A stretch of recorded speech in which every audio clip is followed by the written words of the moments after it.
सो जी hello everyone, नमस्कार सभी को। स्वागत है आप सभी का फिर से स्टडी प्रीचर्स पर। आई होप सभी अच्छे से होंगे और सभी की प्रिपरेशंस अच्छे से जा रही होंगी। तो स्टूडेंट्स, आज के इस लेक्चर में मैं आपको एक बहुत ही इंपॉर्टेंट सेगमेंट जो है वो क्लियर आउट करवाने वाला हूं, जो कि होता है आपका करंट अफेयर्स का। तो as you guys know, current affair आपके एग्जाम का one of the most important topic होता है और यहाँ से क्वेश्चंस आपको पता आते ही आते हैं। तो हमारी ये प्रायर ड्यूटी बनती है कि हम इसको कवर अप करके जाएं।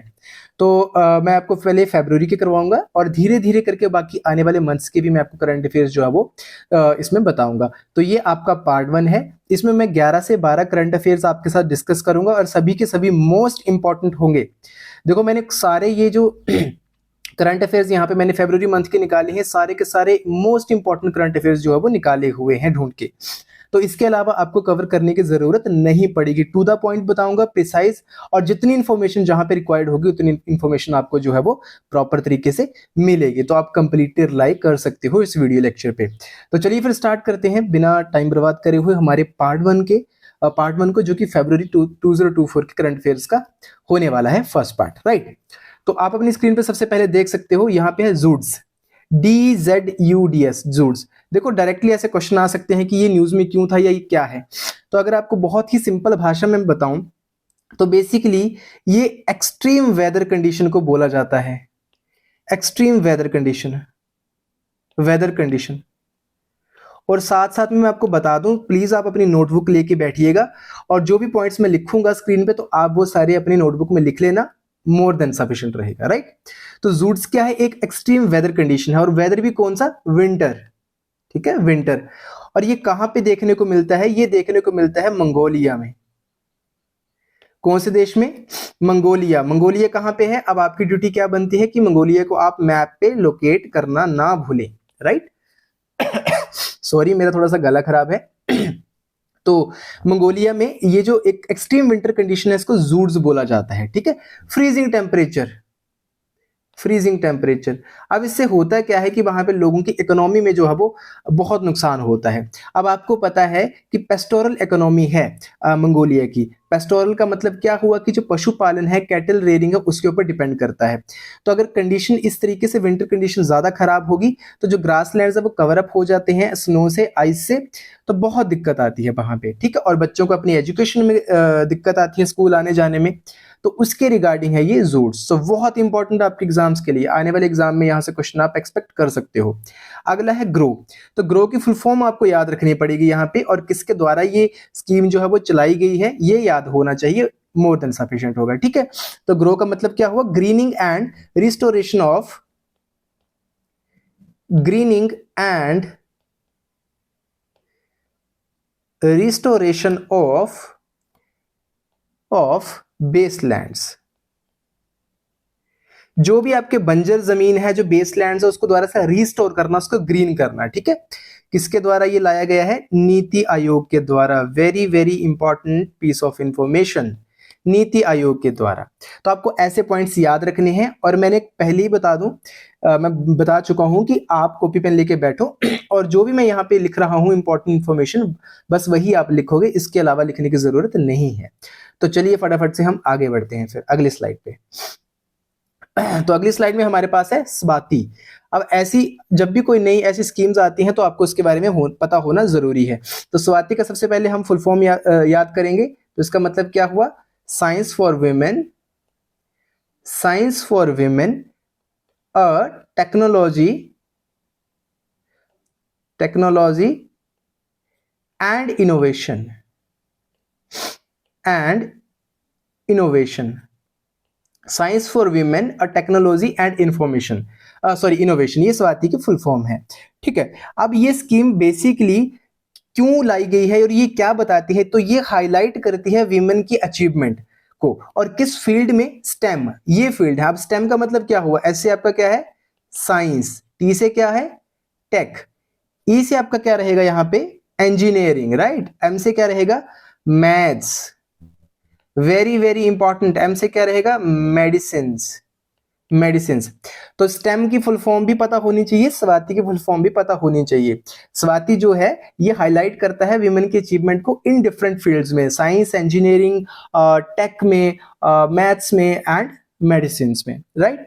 अब किसने इसको डेवलप करा है, ये बहुत ज्यादा इंपॉर्टेंट होता है, national institute of plant genome research, national institute of plant genome research. तो वेरी इंपॉर्टेंट, जब भी कोई स्कीम आती है तो आपको उसके 2-3 पॉइंट जो है वो याद करने पड़ते हैं, बाकी ज्यादा नहीं। एक तो स्कीम की फुल फॉर्म क्या है, वो किस चीज के बारे में है, और वो कौन उसकी जो नोडल एजेंसी है, यानी कि उसको कौन लेके आया है, ठीक है। चलिए, आई होप ये क्लियर हुआ होगा। तो गुप्तेश्वर फॉरेस्ट आपकी न्यूज में थे। सबसे पहली बात, गुप्तेश्वर फॉरेस्ट है कहां पे, लोकेशन इसकी याद होना जरूरी है। तो ये है आपके ओडिशा में, कहां पे, ओडिशा में, वेरी इंपॉर्टेंट गुप्तेश्वर फॉरेस्ट, ठीक है। अब न्यूज में क्यों है, गुप्तेश्वर फॉरेस्ट को बेसिकली फोर्थ वर्ल्ड है, not world sorry, fourth biodiversity heritage site जो है वो घोषित करा गया है। बायोडाइवर्सिटी हेरिटेज साइट जो है वो घोषित करा गया है गुप्तेश्वर फॉरेस्ट को, जो कि उड़ीसा में है, ठीक है। और कौन से आर्टिकल के अंदर, कौन सी सेक्शन के अंदर, तो सेक्शन 37 और कौन से एक्ट की, तो उस एक्ट का नाम भी याद रख लेना, इंडियाज बायोलॉजिकल डाइवर्सिटी एक्ट। और ये कब आया था, 2002 में। तो वेरी वेरी इंपॉर्टेंट। तो गुप्तेश्वर फॉरेस्ट को फोर्थ जो है वो बायोडाइवर्सिटी हेरिटेज साइट घोषित करा है, जो कि ओडिशा में है, और section 37 of India's biological diversity act 2002, right. तो ये आपको पता होना चाहिए। अब ये एक्ट क्या बताता है, ये बेसिकली स्टेट गवर्नमेंट को एक राइट देता है कि उनके स्टेट में अगर कोई ऐसा इकोसिस्टम है जो कि फ्रेजाइल है, जो कि थोड़ा यूनिक है, तो उसको वो बायोलॉजिकल या बायोडाइवर्सिटी हेरिटेज साइट में जो है वो डाल सकते हैं, ठीक है। और इसमें सबसे इंपॉर्टेंट चीज क्या आपने याद रखनी है, जब भी वो स्टेट ऐसा कोई डिसीजन लेगी, याद रखना, जब भी स्टेट ऐसा कोई डिसीजन लेगी तो जो लोकल गवर्निंग बॉडीज होंगी उनके कंसर्न लेना बहुत आवश्यक है, राइट। लोकल गवर्निंग बॉडीज का कंसर्न लेना बहुत आवश्यक है। लोकल गवर्निंग बॉडीज क्या होती हैं आपकी, जैसे पंचायत वगैरह, म्युनिसिपल कॉर्पोरेशन वगैरह, वो सब चीजें, राइट। आई होप ये क्लियर हुआ होगा आपको। तो हम बढ़ते हैं अपनी नेक्स्ट स्लाइड की तरफ, जो कि है ट्रिपिंग पॉइंट्स। अब ट्रिपिंग पॉइंट्स का मतलब क्या हुआ, इंपॉर्टेंट हो सकता है आपके एग्जामिनेशंस के लिए।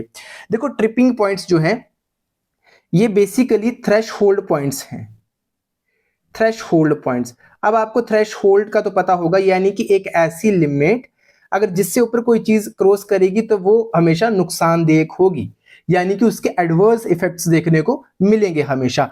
तो वो ट्रिपिंग पॉइंट्स उनको बोला गया है, थ्रेश होल्ड पॉइंट्स। अब इसमें 5-6 पॉइंट्स जो है वो दिए गए हैं। अब मैं आपको समझा देता हूं, उससे होगा कि जब भी अगर हम इनसे ऊपर जाएंगे, इनको क्रॉस करेंगे, तो कैटास्ट्रोफिक डिजास्टर्स होगा, ठीक है। और वो जो चेंजेस होंगे ना इसके बाद, जब हम इसको क्रॉस कर लेंगे, तो वो इरिवर्सिबल चेंजेस होंगे। क्या होंगे, इरिवर्सिबल चेंजेस, यानी वापस हम उसको नहीं ठीक कर सकते किसी चीज को, जब वो उन ट्रिपिंग पॉइंट से ऊपर चला जाएगा। तो कुछ आपको मैं एग्जांपल दे देता हूं इसके। इसमें मेन किन बातों की बात करी गई है, किन पॉइंट्स की, तो जैसे कि आपके अंटार्कटिका, ये जो पोलर आइस है, जो आइस शीट्स हैं आपकी, उनके बारे में बात इसमें करी गई है कि वो पिघल रही हैं, उनको ठीक करना पड़ेगा। या फिर आपके जो कोरल रीफ्स डिस्ट्रॉय हो रही हैं, कोरल रीफ्स, इनकी जो डिस्ट्रक्शन हो रही है डे बाय डे, उसके बारे में पॉइंट इसमें बात करी गई है। आपकी वार्म वाटर जो है, वार्म वाटर करंट्स के बारे में, यानी कि ओशियन जो है आपके, समुद्र जो है, महासागर, उसमें जो करंट्स होते हैं ना, आपको पता है वार्म एंड कोल्ड, उसमें जो चेंजेस आ रहे हैं तो वो भी अच्छा नहीं है, राइट। तो ये सब चीजें इन्होंने इसमें बात करी गई है। या फिर फॉरेस्ट के बारे में बात करी गई है। तो ये मुख्य इसमें बातें इन्होंने बोली है। चलिए भैया आगे बढ़ते हैं। अगला हमारे पास है एग फ्रीजिंग और oocyte क्रायो प्रिजर्वेशन। तो अब ये क्या चीज है, बहुत चर्चा में थी, ठीक है। प्रियंका चोपड़ा अगर आपको पता होगा तो उन्होंने इसके बारे में काफी बढ़ चढ़कर बोला था, यानी कि उन्होंने खुद भी इसको यूज करा है प्रियंका चोपड़ा ने, और काफी और सेलिब्रिटीज इसको प्रमोट कर रही थी, एग फ्रीजिंग को, राइट। अब एग फ्रीजिंग होता क्या है? एग फ्रीजिंग का मतलब होता है oocyte क्रायोप्रिजर्वेशन। oocyte क्रायोप्रिजर्वेशन मतलब जो फीमेल के जो एग्स होते हैं बेसिकली रिप्रोडक्शन के लिए, उनको फ्रीज करना बहुत ही लो टेम्परेचर पे। देखो क्रायो शब्द मैं आपको एक कीवर्ड बताता हूं, क्रायो, क्रायो का मतलब होता है एक्सट्रीम लो टेम्परेचर। जब भी आपको बायो में या कहीं भी ऐसा शब्द देखने को मिले क्रायो, तो आप एकदम से उसको कोरिलेट करोगे लो टेम्परेचर के साथ, लो टेम्परेचर के साथ, राइट। तो लो टेम्परेचर पे एग्स को क्या करके रखना, एक्सट्रैक्ट करके उनको मेडिकल प्रोसीजर्स के थ्रू उनको फिर वहां पे प्रिजर्व करके रखना और बाद में उनको यूज कर लेना, राइट। तो ये एग फ्रीजिंग होती है या oocyte क्रायोप्रिजर्वेशन होता है, ओके। तो नेक्स्ट हमारे पास है बहुत ही इंपॉर्टेंट, जो कि है सोवरेन गोल्ड बॉन्ड्स। अब सोवरेन गोल्ड बॉन्ड्स क्या होते हैं, ये यहाँ पे तो मैंने ऑलरेडी मेंशन करा है, वेरी इंपॉर्टेंट, क्योंकि यहां से क्वेश्चंस तो मैक्सिमम चांसेस आर देयर कि आएंगे ही आएंगे, ठीक है। अब सोवरेन गोल्ड बॉन्ड होता क्या है, देखो आप कुछ पॉइंट्स याद रखोगे। पहला पॉइंट क्या है कि इसको लॉन्च कौन करता है, इनको इशू करता है RBI, that is the reserve bank of India, on the behalf of government, on the behalf of government, right. तो पहला क्वेश्चन यहां से आ सकता है कि किसके पास पावर है, अथॉरिटी है इसको लॉन्च करने की, तो रिजर्व बैंक ऑफ इंडिया के पास, ठीक है। दूसरा इंपॉर्टेंट पॉइंट, ये टैक्सेबल होते हैं, ये नॉन टैक्सेबल, तो याद रखोगे दीज आर टैक्सेबल, ठीक है, टैक्स लगता है भैया इन पे, राइट। और ये डिनोमिनेट आप इनको कैसे करते हो, पर ग्राम, यानी कि ग्राम्स ऑफ गोल्ड में, उस तरीके से डिनोमिनेट करते हैं सोवरेन गोल्ड बॉन्ड्स को।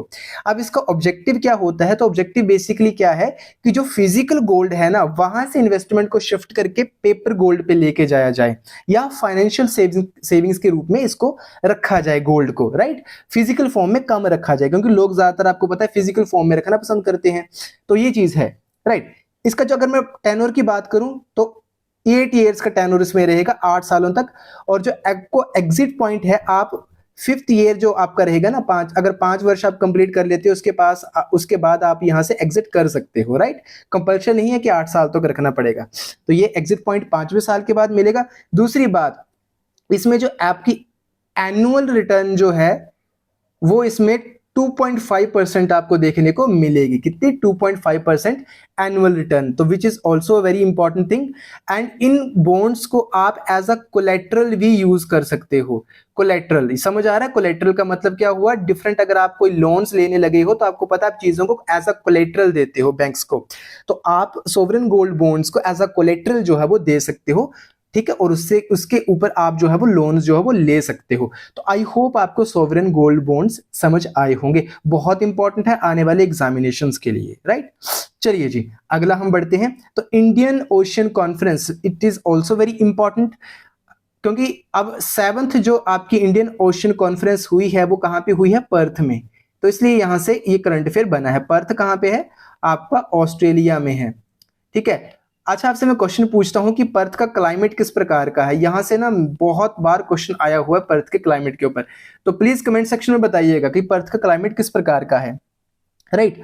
थीम आप किसकी याद रख लेना, थीम देखो बहुत सिंपल है, towards a stable and sustainable, towards a stable and sustainable Indian ocean, तो ये याद रखना। अगर आपसे कोई पूछ ले कि 6th इंडियन ओशन कॉन्फ्रेंस कहां पे हुई, तो वो आपकी ढाका में हुई है, कहां पे, Dhaka. Dhaka is the capital of Bangladesh, right. Bangladesh का अगर मैं एक और इंपॉर्टेंट फैक्ट आपको बता दूं तो इंडिया के साथ सबसे बड़ा लैंड बॉर्डर अगर इंडिया किसी के साथ शेयर करता है तो वो बांग्लादेश के साथ ही शेयर करता है। तो ऐसे देखो जब भी आप पढ़ते हो ना तो एकदम क्विक आपके दिमाग में जो है वो फैक्ट्स आने चाहिए। अगर थोड़ा सा इंडियन ओशन कॉन्फ्रेंस हो गया हो तो इंडियन ओशन रीजन के बारे में बता दूं। इंडियन ओशन रीजन क्यों ज्यादा इंपॉर्टेंट है, क्योंकि इसमें बहुत इंपॉर्टेंट चोक पॉइंट्स है। चोक पॉइंट्स क्या होते हैं, जो देखो इसमें वाव एल मंडीव है, वाव एल मंडीव, आपको पता है ये सब चीजें क्या हैं। मलाक्का स्ट्रेट है इंडियन ओशन में, मलाक्का स्ट्रेट जल संधि कहते हैं इसको हिंदी में। तो इंपॉर्टेंट चौक पॉइंट्स है जो कि ट्रेड पर्सपेक्टिव से बहुत ज्यादा इंपॉर्टेंट हो जाते हैं पूरे वर्ल्ड के लिए, इसलिए इंडियन ओशन जो है वो बहुत ज्यादा इंपॉर्टेंट है। चलिए भैया आगे बढ़ते हैं। तो हम बात करेंगे पीएम मत्स्य किसान समृद्धि शाह योजना। इंपॉर्टेंट है, देखो योजनाएं तो आपको पता है एग्जाम्स में आती ही आती हैं। तो बेसिकली इसकी इंप्लीमेंटेशन, अगर आपका टाइम पीरियड जो रहेगा, जो इंप्लीमेंटेशन का आपका टाइम पीरियड रहेगा इसका, वो आपका फाइनेंशियल ईयर 2023-24 से लेके फाइनेंशियल ईयर 2026 और 27 तक इसका रहेगा इंप्लीमेंटेशन ईयर। अब इसमें बेसिकली याद है, यहाँ पे क्लियर है, मत्स्य, मत्स्य का मतलब फिशरीज, राइट, फिशरीज सेक्टर के लिए है। अप्रोक्सीमेटली 6000 करोड़ इसका फंड्स है यहाँ पे। और बेसिकली 6000 करोड़ किस तरीके से डिवाइड होंगे, तो 50% आपका और 50% आपका पब्लिक और प्राइवेट में डिवाइडेड होगा ये। तो आई होप आपको क्लियर हुआ होगा ये। बाकी इंटरनेशनल अरेबियन लेपर्ड डे, देखो एग्जाम में इस बार ये आ सकता है तो ये आपका 10 फरवरी को सेलिब्रेट जो है वो करा गया, international Arabian leopard day, right. इतना ही काफी है, इससे ज्यादा इन डिटेल जाने की जरूरत नहीं है। DC-8 फ्लाइंग लेबोरेटरी क्या है, डायरेक्टली क्वेश्चन आ सकता है कि DC-8 फ्लाइंग लेबोरेटरी किसके द्वारा तैयार करी गई है और किसकी है, तो ये है नासा की। किसकी है, नासा की। और बेसिकली क्यों न्यूज में थी, क्योंकि ये क्या कर रहा है, पूरे वर्ल्ड वाइड जो है वो भ्रमण करके एयर सैंपल्स कलेक्ट कर रहा है, क्योंकि air pollution day by day increase कर रहा है, उसके रिगार्डिंग इंफॉर्मेशन देने के लिए ये एयर सैंपल्स कलेक्ट करेगा, इसलिए चर्चा में था। अब बात करते हैं आज के हमारे लास्ट करंट अफेयर की, दैट इज भारत रत्न। भारत रत्न बहुत इंपॉर्टेंट होता है, इस बार एग्जामिनेशन में क्वेश्चन यहां से आएगा ही आएगा। देखो 3 बंदों को आपको मिला है ये भारत रत्न इस बार 2 तो आपके एक्स पीएम है, ठीक है, पीएम है। एक आपके इसमें है नरसिम्हा राव, दूसरे आपके हैं चरण सिंह, तीसरे व्यक्ति हैं MS स्वामीनाथन, आई होप तीसरे जो व्यक्ति है उनके बारे में आप अच्छे से जानते होंगे। तो जो नरसिम्हा राव है ये 91 से लेके 96 तक पीएम थे देश के और इनको एक इंपॉर्टेंट डेजिग्नेशन दी गई है। इनको क्या बोला जाता है, architect of India's economic liberalisation. India's economic liberalisation क्यों बोला जाता है इनको इस चीज का आर्किटेक्ट, क्योंकि भैया इनकी नीतियों की वजह से foreign direct investment, FDI, foreign direct investment India में बेसिकली जोरों शोरों से स्टार्ट हुई थी, ठीक है। इन्होंने एक सिस्टम स्टार्ट करा था जिसको बोला जाता है लाइसेंस राज सिस्टम, कि लाइसेंस देना, लाइसेंस राज सिस्टम, ठीक है। तो इसलिए इनको architect of India's economic liberalisation भी बोला जाता है। तो प्लीज आप ध्यान से इस बात को भी याद रखिएगा, इंपॉर्टेंट है ये चीज, ठीक है। उसके बाद चरण सिंह जो है, चरण सिंह के बारे में आप इंपॉर्टेंट फैक्ट मैं आपको बता दूं, इनका जो इनका जो बर्थ है उसको किसान दिवस के रूप में मनाया जाता है, किसान दिवस के रूप में मनाया जाता है। तो बहुत इंपॉर्टेंट फैक्ट है चरण सिंह के बारे में, किसान दिवस, या आप कह सकते हो national farmers day, national farmers day, very very important. बाकी MS स्वामीनाथन तो आपको पता है, ये आप कमेंट सेक्शन में मुझे बताओगे, पॉइंट्स बहुत इजी है इनके बारे में, तो बहुत बार पढ़ चुके हो, राइट। हरित क्रांति वगैरह जो भी इंपॉर्टेंट पॉइंट आपके दिमाग में आते हैं तो कमेंट सेक्शन में पक्का बताना। तो this is it for today.